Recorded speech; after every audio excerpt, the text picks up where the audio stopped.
Yesterday, G-Shell released a new model on X, which is what Twitter used to be called, and it caused quite a stir. So when I went to check it out, I didn't really understand what was so special about an OCR model, because those are pretty common. Now, OCR stands for Optical Character Recognition, which means recognizing text in images. But the real highlight of this release isn't actually the OCR itself, but rather the phrase that comes after it, context optical compression. So in this video, I'll explain it in the simplest way possible. I'll explain what insights this paper brings and how it might influence the future development of language models. On X, this has attracted comments from many important figures in the AI field. One of them is Andrej Karpathy, the former head of Tesla's autonomous driving development. He actually thinks that in the future, language models shouldn't just take language as input, but should also take images. I'll explain why in a moment. Elon Musk also commented under this post saying that he said that, actually, the input for AI should be photons, that is, light particles. In other words, the idea is that images should be used as input, not text. Next, I'll explain what makes this paper so brilliant. There are three main parts. The first part is about the benefits of trying to use images to replace text input, which is that it uses fewer tokens. To explain this, we first need to understand what a token is. Strictly speaking, language models haven't really learned everything about language. Everything is actually just numbers. So the first step is called tokenization, which is turning the text into tokens.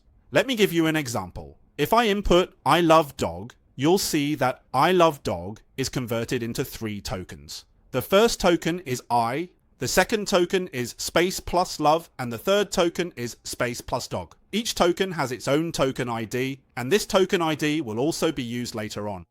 Embedding is used to give these tokens some meaning. For example, for dog, it might have meanings like it's furry, it's a carnivore, it has 4 legs, and so on. For more details, you can check out my previous video about embeddings. Simply put, the tokens from the text input are like breaking the text down into subwords. For example, if I change I love dog to I am superhuman, there are 3 English words in total, but there are actually 4 tokens. Why is that?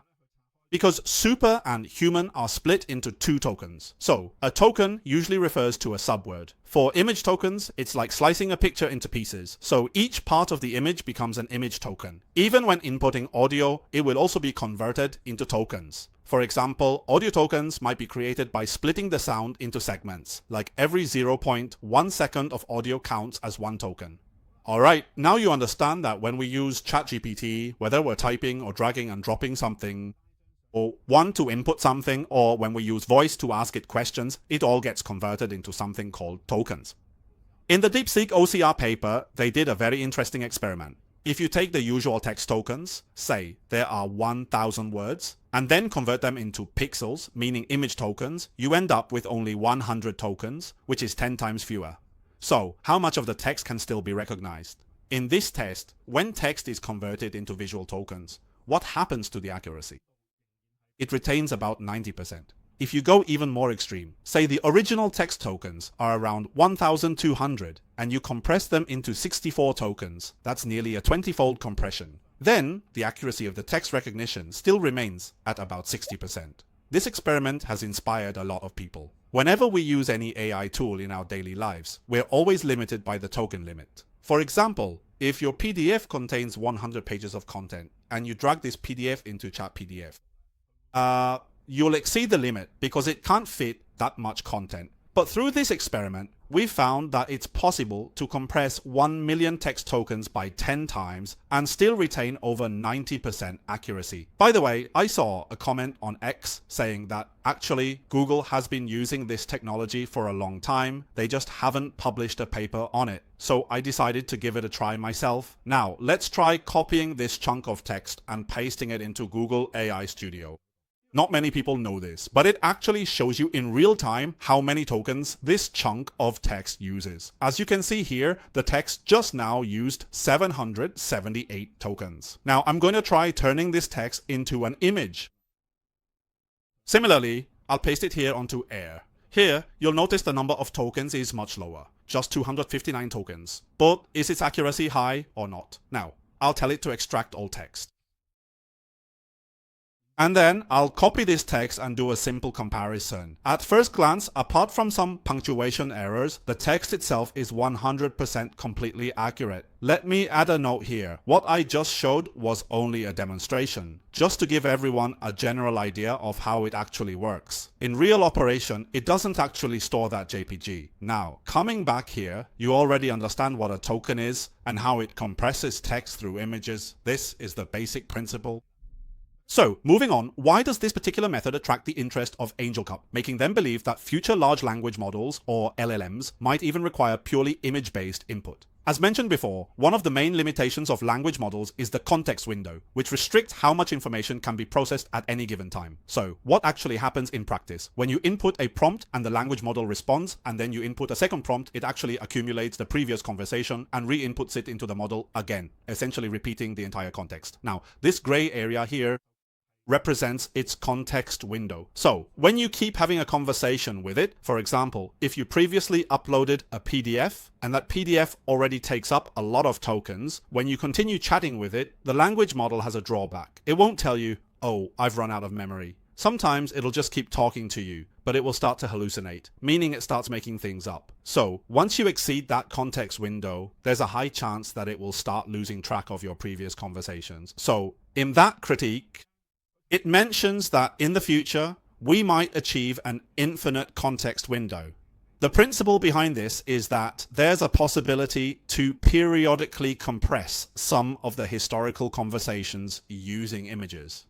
And one of the most interesting points in this paper is that it introduces a forgetting mechanism. Now you might wonder, isn't forgetting things a drawback? Why does the paper say that our goal is to make it start forgetting things? It turns out that forgetting, that's actually a good thing. Now, if you look at the bottom of the screen here, that's the name of their model. Their largest model is called Gundam, the second is large, the third is base, and so on. They also mentioned you can keep compressing this image, and I believe everyone has seen some really low quality images before. As the image gets more compressed, it becomes increasingly blurry, and its accuracy drops. It's just like our memory. Things that happened within the past hour, we remember clearly, but things from a year ago, we pretty much forget most of it, right? It's the same with how we see things. If something is very close, we see it very clearly. If it's 3 meters away, it gets a bit blurry. If it's 20 meters away, you can barely see it at all. So, using this analogy, what they're saying is that AI or language models are now able to have a forgetting mechanism just like humans. Now, you might be really curious because traditionally, common sense tells us that forgetting is a bad thing. So why is that?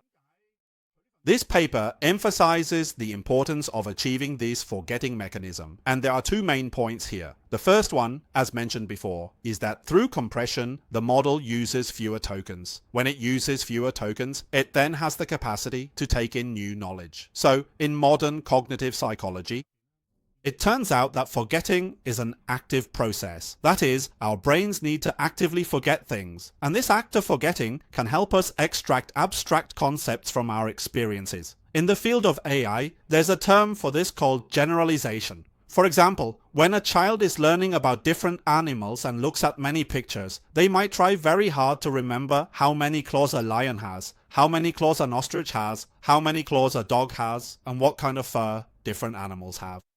If they only remember the details, then when they see a bird, they can't really tell what kind of animal it is because all they remember are the details. But as time goes by, the child starts to forget those details and only remembers the general things. For example, they realize that all birds have wings, or that lions and tigers are hunters. They forget the specifics, but remember some common features, which helps them form concepts to categorize different animals. In fact, in recent years, when I started to learn how AI imitates human learning, I gained a lot of insights myself, because machine learning is essentially mimicking how humans learn.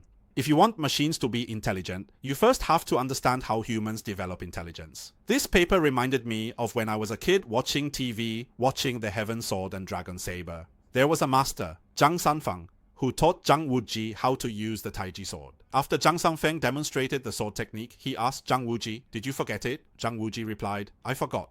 After a while, Zhang Sanfeng said, you need to think about it more. Try to further comprehend the sword technique." After Zhang Wuji thought for a bit, he told him, "This time, I've forgotten more than half."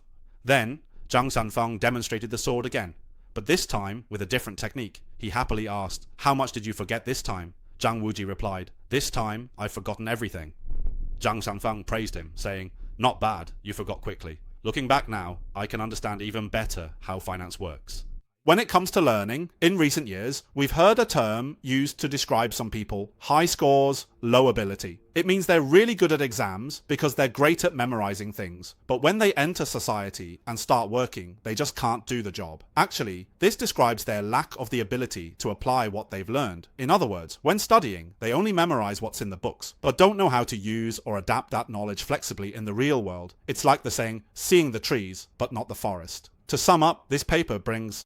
What insights did it bring? First, turning text into pixels makes the language model considerably more efficient. Second, it introduces a forgetting mechanism, because as memories gradually become blurred, it actually creates an opportunity for broader generalization. Third, inputting text through images is relatively richer than pure text input. For example, when we use our vision to look at this article, we can see this yellow box. The box indicates that these words are describing this photo, but if we just copy these words and input them into the model as plain text, then, relatively speaking, it might not know that this part of the text is actually meant to describe this photo. Actually, the situation is that since last year, our speech has become real-time voice conversation. What about voice conversation 2 years ago? First, the audio would be converted into text. Let me give a real-time example now. I'm going to open it right now. In the top right corner, see, the weather today is here. You just saw that we converted the audio into text, then input it into the model, and then the model outputs the text, which is then read aloud. Weather for Geylang East, Singapore. Cloudy. On the surface, it can handle a kind of conversation, but its drawbacks are that the response speed is relatively slow and it loses the emotional nuance in between. Because if we use the latest real-time voice conversation, there's no need for that in between. Instead of inputting through text, we use direct voice input. So when we talk to the AI, we can preserve that emotion. For example, it can tell whether my voice sounds happy or sad.